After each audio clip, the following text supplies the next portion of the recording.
A few days ago, I finished watching The Queen's Gambit on Netflix. Probably the best show I watched this year. And it left me with an urge to play chess. And so I played a few games of chess against computer programs. And that made me wonder how hard it would be to write my own chess engine.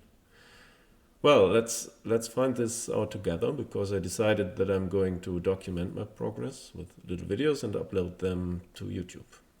First of all, we have to download a few things to get us started.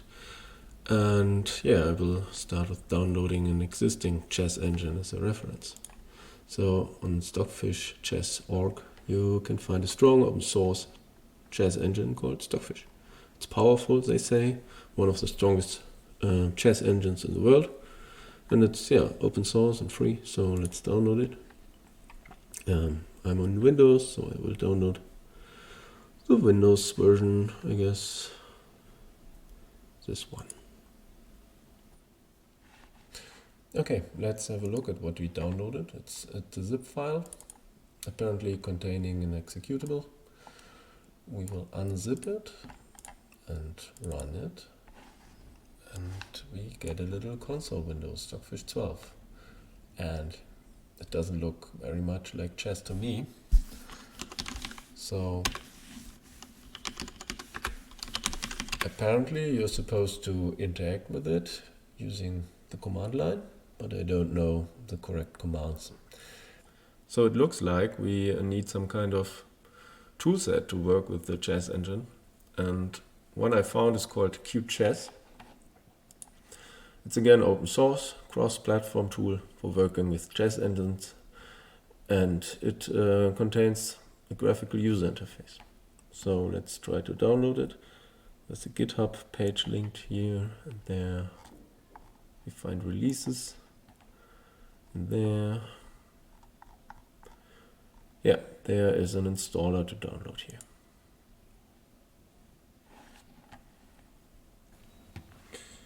After installing and starting CubeChess, I can now play chess, but only against myself for now. So if I try to set up a new game to play against the computer, then the option is grayed out here. So I suppose that we have to make CubeChess aware of the chess engine we just downloaded, Stockfish. So we go to Tools, and then there's an Engines tab here, and you can hit plus to add one.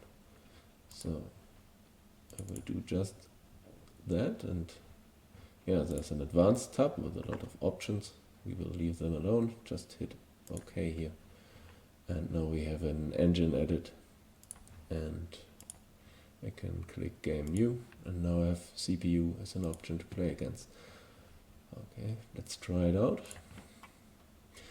Stockfish is processing here, it's thinking, and you get a lot of status updates here. A staggering number of nodes that have already been computed. And eventually, I guess, it will make a move, and I will make my move. And so I'm now at a point where I can play against the chess engine, but it's a downloaded one from the internet and not one I have developed myself. So that's the next step. I'm going to set up a new project in Visual Studio now. The language I'm going to use is C#. I need to give it a name. And then create it. And the goal here is to compile a little executable. Because I don't know the proper protocol, I just leave hello world in here and compile the program. Here's the path where it landed. So now I go to CubeChess and add this executable as another engine. Okay.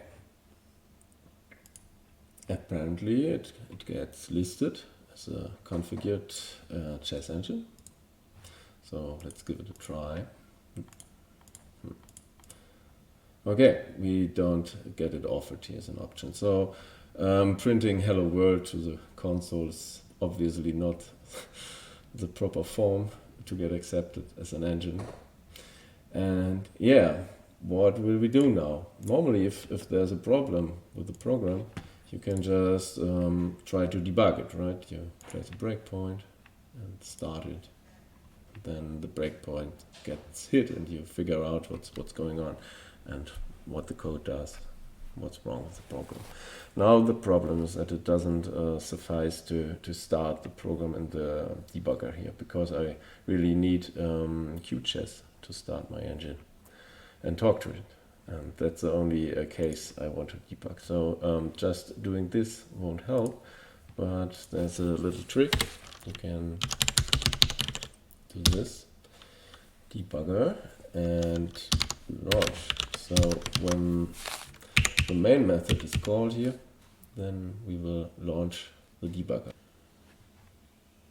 Edit this and we say try to detect my engine, talk to it. So now this little pop-up comes up and I can say, yeah, please connect me.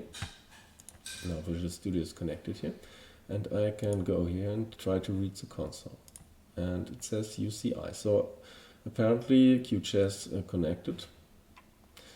Didn't connect, started this program and then wrote UCI in its standard input, and we can read it now, and we should probably reply to it in a more proper form than saying hello world. Yeah, that's nice. That's good to know. Oh, something happens. It aborted, it disconnected, and I assume that QChess got impatient, engine error. Chess protocol was not started in time, so it was too slow. But it gave me enough time to look at the first command, and yeah, I feel like this is good. This is good progress.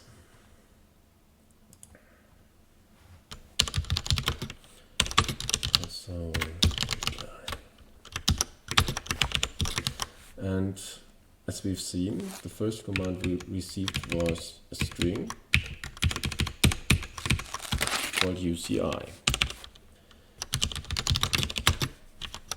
So what does that mean? UCI is apparently the name of a protocol of the Universal Chess Interface, UCI. It's an open communication protocol that enables chess engines to communicate with user interfaces. That's great, good to know. And if you scroll down here, you'll find a download link for the UCI technical specification. So, what about this UCI? UCI, GUI to engine. Tell engine to use UCI. This will be sent once at first command after program boot. Tell the engine to switch to UCI mode. After receiving the UCI command, the engine must identify itself with the ID command. Okay, so I have to answer with the ID command and send option commands. And after all that, the engine should send UCI OK. And I think I will skip the ID and option stuff and see if I get away with that and just reply with UCI OK. And then we see what happens. Okay, this is our proper reply. Let's compile. That did work. And now we go to Stockfish again. Not Stockfish, QChess. And we will say detect our engine, talk to us. So again, the debugger starts here. We are here, and we step through this. The command is now UCI as expected, and we reply with UCI OK, and then the application closes. I'm not sure if that's a good idea. We don't know if this got accepted now. Let's just see. No, that wasn't good enough. Okay, then let's make another change. Let's make a little while true loop here. So we won't close the process. We let QChess close the process when it feels like it's done. And we connect the debugger. Go in there, the command is UCI, we say UCI OK. The next command is ready. Okay, it's ready. It's ready. is ready. This is used to synchronize the engine with the GUI. Okay, I'm ready. Ready, okay, is apparently the correct answer to that. Okay, so now we are in here, and we need to decide based on what command we got, what the fitting implies. So let's make a little switch case here. Switch on command. And if the command is done, we do one reply, and if it's ready, okay. No, is ready was the question. Is ready. We get the other reply. So here, this one, break,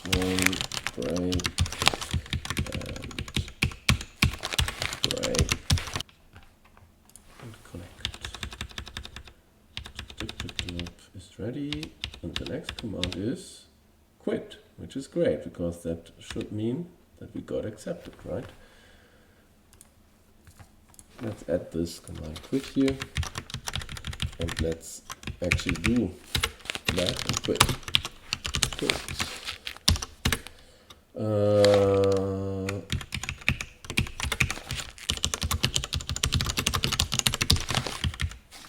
No, not false. Absolutely not. Running, and if we receive a quit, we say running is false. That will allow us to leave the while loop.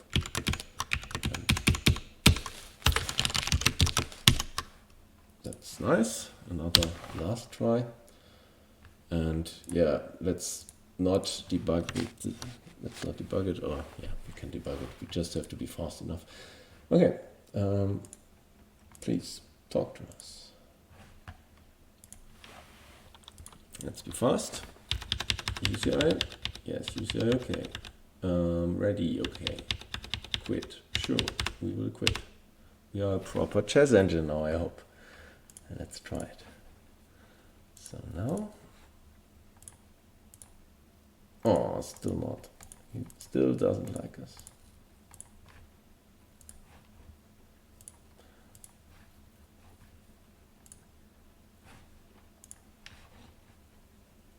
Oh, probably he still doesn't like us because we are always connecting a debugger, installing everything here.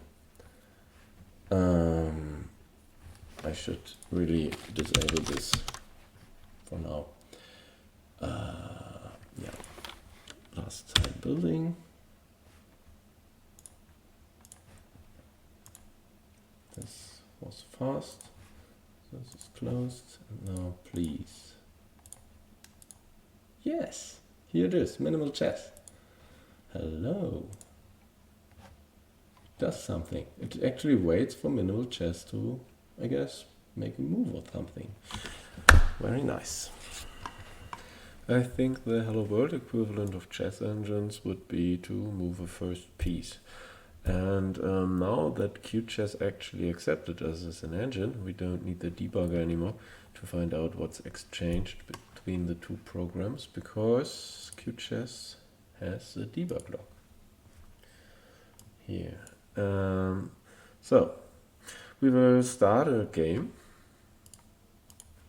between Minimal Chess and Stockfish, and let Stockfish go first and then Minimal Chess. Yeah. And now you see a lot going on in the engine debug window. All the information that's flowing back and forth between Stockfish and QChess. And in the end, yeah, when the move happens actually, we find this command here, best move, and then a notation thing that probably identifies this pawn. Yeah, E2 goes to E4. Right, perfect. Now it's Minimal Chess turn. And yeah, Minimal Chess only knows how to say ready, okay. So let us implement the go command.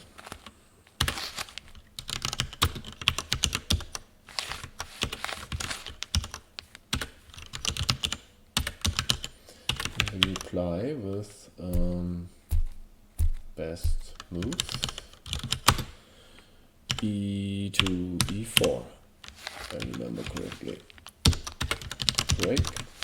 And there's a little problem now because the command is go, but it had a lot of parameters, so we have to strip the parameters and basically split the input.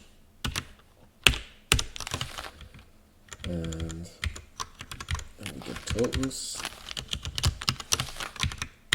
and the first token is the command, the rest are parameters. So what's the problem with the split here? Tokens, yeah, that's an array of strings, obviously. Okay, this is good. And let's give it a try. New game between Minimal Chess and me. And yeah, it did work. Minimal Chess moved the expected pawn. I can reply here. And then I win, because Minimal Chess tried to make the same move again. Now it's obviously an illegal move. But yeah, I think for Hello World of chess engines, this will suffice. I've made a repository on GitHub, and there will be a link in the description. I plan to go a little beyond the Hello World state we've developed today, because I want to learn the essentials of writing a chess engine with this project, but without getting lost in the details of optimization. And I really try to keep the scope as small as possible, so that's why the name is MinimalChessEngine. My personal goal is to write an engine that will beep myself. And that really shouldn't be so hard. So, thanks for watching. Bye.